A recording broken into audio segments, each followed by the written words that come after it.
ngasi se Sunday oibanina hai tare ko Sunday oiba adagi hadi Haftagi ahamba numit oigadamnina hadi kwai first ta Pendulum yengminarase aduga Haftagi hai tare ko weekly tarot card reading ga yengminarase ko kwai first ta Pendulum se hadi nahanga yengba mi ngai ti dum khangbiramani ko hadi kaino ma khalloba aina hai tare ko pot se hadi si se kram kanda oigadagi khotgadagi haimna chingba numit leiri ko sida udi ubirangani ko board sida ise numit piri ko hadi Sunday Monday Tuesday na piri adagi month ama piri ko sida ko adu si khatang hadi kano to bio atai diam ka haina kano hadi A B C D kari kra hadi loina maximum loi to piro ko adu sida sida yes or no hai tare ko sida so ubudi ubri ko hadi sigi je khatang wow si check again and hai bane ko si ko adu hai petang Pendulum se holding da ko ai pot ama khanbiro aina khaliba pot se hai tare ko karam ganda hai ta ko hadi si se handaki thasida oiba yabra natraga next month oiba yabra natraga hadi numit ta handaki hapta se ai keno ma tauge kaina khanba khople numit ki oina khanba oiraga su ko hadi numit tu so ai pe yengminarase ko adu khai first ta ngatang mishala khanbiro aduga si se yengminarase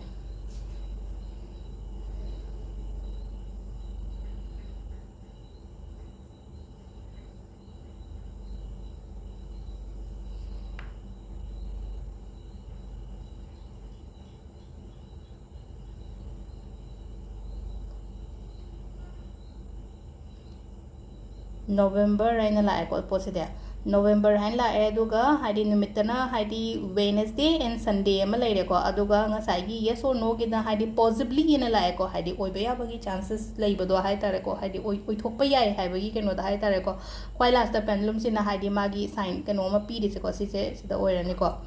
sida leire ko koi gi aham bagi Pendulum gi message keno hai tare energy se ado card ge mu in minute se mya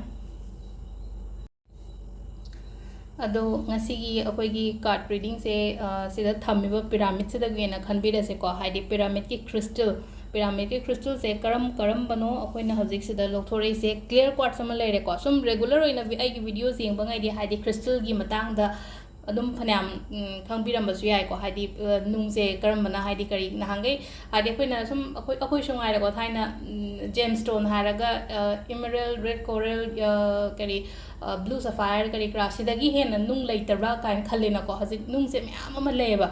sum regular oina aina sum ngata so panba haitare ko adagi thambada kana ba khotba clear quartz haidi chamam na bagumba clear quartz thamba yai shiba yai basida haidi bracelet oina sibu se ba clear quartz ko tiger eye se hadi job ki kai gi aduma su laire aduga phatau gi su ngak thopo oi ko amethyst study gi oina su laire health ki kai gi su amethyst si ba su pai ko aduga me ama su lai ko hadi amethyst keno to ba se ko sihan ba hadi kitang addicted oi ba gumba laina ko hadi akoina sum akoi gi imong da hidak tha aning da ba kai phatau di cha haning da ba ko aning ba dainga leiba yauraga di amethyst se season bi ba yai ba hadi lairi khatang gi nate ma se addiction gumba kai no da su hai dar ko amethyst gumba se sihan ba yai aduma sai si ba khot ba akoina hai dar ko shiya den hai se mai mo pa ang kha gumba kai natraga mon ma kha natra lukhum gi mo pang kha gumba thambi ba hai dar ko sigi crystal je ko tumbles gumba oiro bracelet gumba oiro ko aina thambe ai ko ado sida leire ko haidi si sina apoi gi kai no sa en sa ba do tiger eye sida leire clear quartz sida leire amethyst sida leire ko amma khanbira se ko haidi somna khwaidagi pamba ma khanbiro sidagi adugi matungda hai tare ko khwai first ko clear quartz se hana lokholage ko clear quartz gi kari message lake habado yeminarase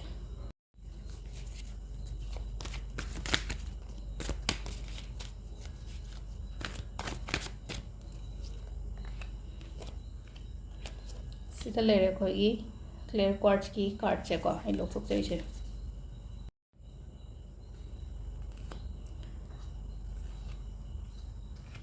sida leire ko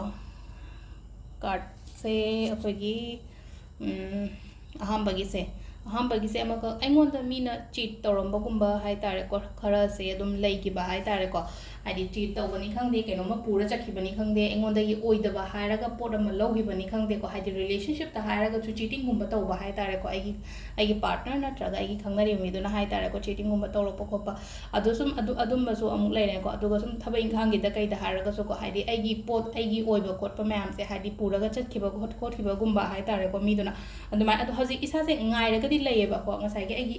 Heidi सिदा मी से waiting की type ता म तौर लै the ngairagadi lei nang ngairi poto haidi magi result ti positive ti lakani ko sida Heidi सिदा आइना ngaijariba pot sigi hai tare ko sida Heidi positive outcome di lakani ko adu problem ki ka loishilapa ko chala podi loi loire ko sida agi oina haragadi Heidi problem se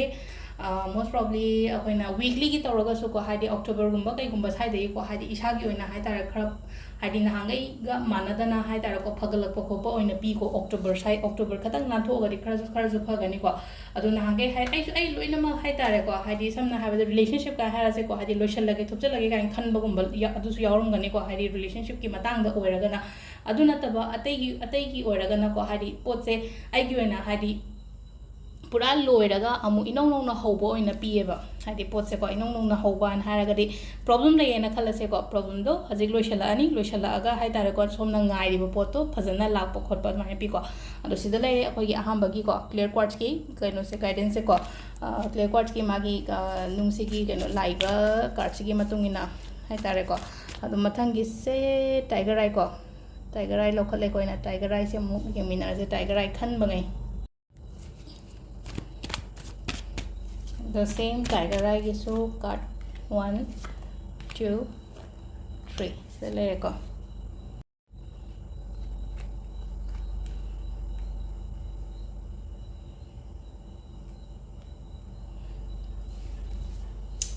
keno way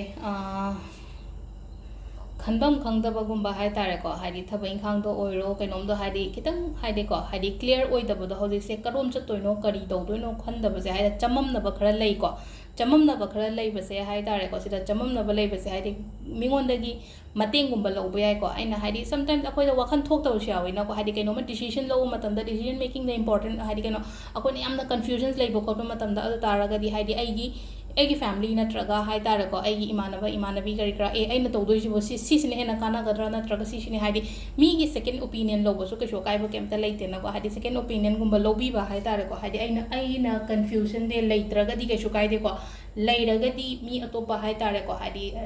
third person अमगी high तारे को third person हारि इमानबी और नत्रगा family member के कादगी तौरगा आइना लौबीबा high तारे को हाइदी financial obstacles खतंग लेइ को जिक्से को फाइनेंशियल ऑब्स्टिकल्स हाइरगदी पैसा नुसागी प्रॉब्लम गुंबा लेइबदो हाइ तारे को डेप गुंबा लेइबा डेप सु खरा ले को डेप हाइरगदी हाइदी बैंक्रप्ट गुंबा कई गुंबा अदुंबसु खतंग खरा अदुमाइने को बैंक्रप्ट हाइरगदी बैंक की पैसा तोन बने हाइरसे नत्रगा बैंक की पैसा मंग तोनरगसु मीगी कनो लेइबने नसु खलसे को अदुजुना हाइ तारे को अखोइ हाइदी यामना मरी गुंबा द काइरपो खोपा अदुंबसु पी को सिदा से लेइसे को अदुना हाइदी सिदा को कनो तवो दरकार लेरगदी मतेंग निबीबा अकाइबा केमता लेइते को मिंगोंदगे अदुगा अमना हाइ तारे को सिदा आइना सुम आई कनो मसु ngairiba आइगी लाकतबा पोट अमसु ngaijariba सिदा अदुदो हाइदी लाकती लाकनी खितंग को मतम खितंग लोबो खतंग ने सोइदनदी लाकनी बा दुगी पोतो हजि खितंग हाइदी थुनदी लानी को दुगी पोतो आइना हजि ngairaga हाइदी सम प्लान अमा लेरंगनी ना आइगी सी पोट से लागा आई सुमाइ तोबा खोटपा काइनागा अदु आइना ngaijariba पोट से कनो तौरगा फजना लाकपा ओइना ओइ को अदुदुना हाइदी ऑलवेज की हाइदी कनो हाइ तारे को पॉजिटिव थॉट्स गुंबा हाइ तारे को माइंड से अदुमाइना खनबीबो गुंबा रिचुअल मचा गुंबा मैनिफेस्टेशन गुंबा कई गुंबा अदुमाइना खरसु दुम तौबियो हाइ तारे को अदु सिदा लेरे अकुंबगी अखोइगी टाइगर आई को लास्ट की ओइना एमेथिस से येंगमिनरसे को मैम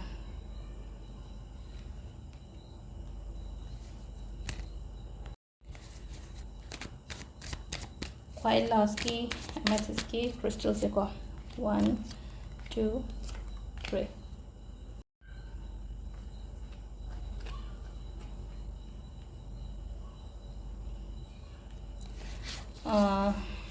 एमेथिस की खन बंगई से हाइ तारे को सिदा आइकोंदा ब्लेसिंग्स लाकपा खोटपा अदुमाइनादी को ब्लेसिंग्स लेबा हाइरगदी इशोरना चानबीबा हाइ तारे को इशोरना चानबीबा मीना चानबीबा खोटपा अदुंबसु ओइ को हाइदी मीना चानबीबा हाइरगदी